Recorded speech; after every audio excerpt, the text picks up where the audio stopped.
तुमच्या सर्वांचं माझ्या चॅनलवरती स्वागत आहे। तर आपण एक उपम्याचा प्रीमिक्स बघतोय। पाहिजे तेव्हा करता येतं, प्रवासात पण नेता येतं। तर त्याच्यासाठी आपण भाजी घालून करणार आहे।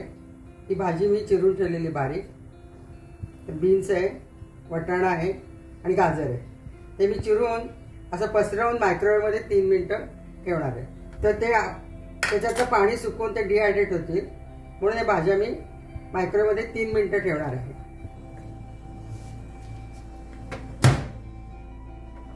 3 मिनिटं आपण ठेवणार आहे। तर भाज्या डिहायड्रेट होतील। सर्वप्रथम आपण रवा भाजून घेतोय, मीडियम फ्लेम आहे। ड्राय रोस्टच करतोय पहिल्यांदा, आणि मग नंतर थोडंसं तूप टाकून भाजू करत। तर 3 मिनिटात हे झालं नाही तर 4 मिनिटं ठेवायला लागले, कारण भाजीची क्वांटिटी जास्त आहे। कमी असलं तर 3 मिनिटात होईल। तर हे आता झालेलं आहे आणि फोडणीत बाकीचं मॉइश्चर त्याचं उडेल। लो फ्लेम वरती आपण 5-1 मिनिटं भाजून घेतलेलं आहे। त्याच्यात मी आता 1 चमचा तूप घालून परत काही सेकंद मी मिक्स करते।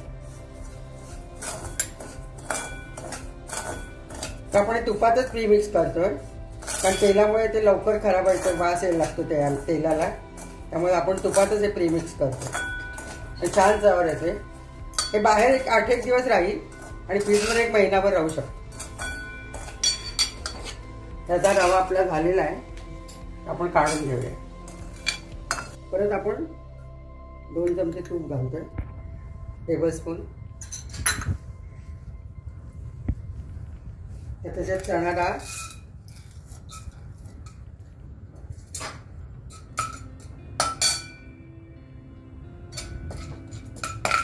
थोडीशी चणा डाळ होत आली की आपण उडद डाळ घालणार आहे।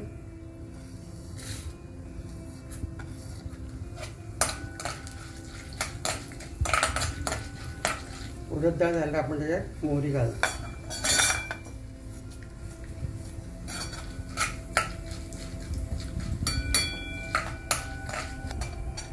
तर आता याच्यात आपण हिंग घालतोय, हिरवी मिरची,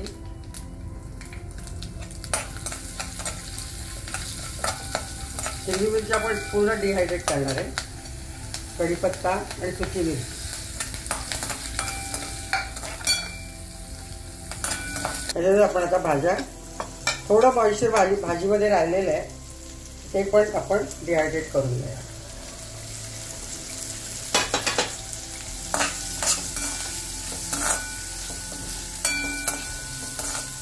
भाजीवर मिरची पण डिहायड्रेट होईल, त्यामुळे टिकायला मदत होईल।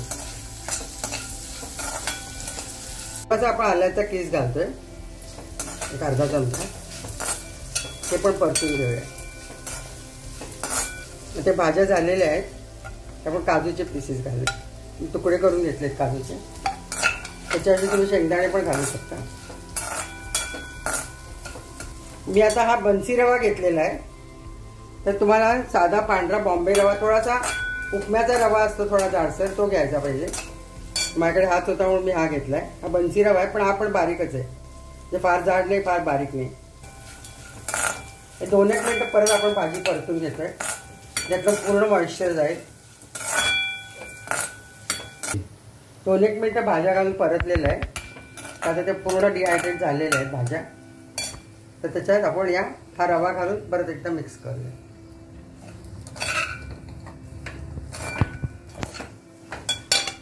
त्याच्यात आपण आता हे मीठ पण घालूया। 1 चमचा मीठ घातले, तुमच्या अंदाजानुसार तुम्ही कमी जास्त करू शकता।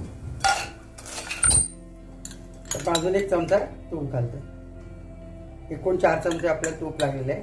हे 2 कप रवा आहे, मेजरमेंट कपने 2 कप रवा आहे। आता आपलं प्रीमिक्स झालेलं आहे, पूर्णपणे आपण थंड करून मग जारमध्ये भरून ठेवणार।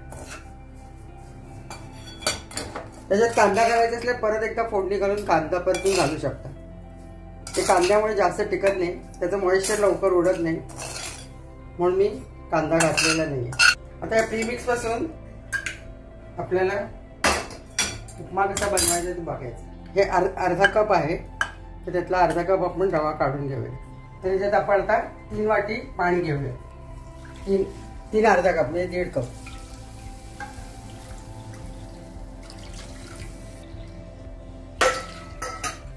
पाण्याला उकळी आलेली आहे. आपल्याला तिप्पट पाणी लागतं. 1 वाटी रवा असेल तर 3 वाट्या पाणी घालायला लागतं. आपण अर्धी वाटी घातली तर 1.5 वाटी पाणी. रव्याच्या क्वालिटीवरती पण अवलंबून असतं. पण तुम्हाला सॉफ्ट उपमा हवा असेल तर तिप्पट पाणी घालायला पाहिजे. हे चांगलं उकळायला लागलेलं आहे. आपण 2-3 मिनिटं झाकून ठेवूया. तुम्हाला जर मोकळा उपमा हवा असेल तर तुम्ही 2च वाट्या पाणी घाला. आम्हाला थोडा मऊ आवडतो म्हणून मी तिप्पट पाणी घातलेलं. थोडीशी किंचितची साखर घालू याच्यात आणि लिंबू.